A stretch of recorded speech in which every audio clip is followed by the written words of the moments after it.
ప్రతి పలుకు హంసలా కదిలొచ్చే అందాల కొలుకు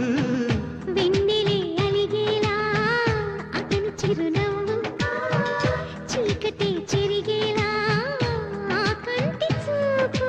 వేకువ జామున వాకిట వెలసే వన్నెల వాసన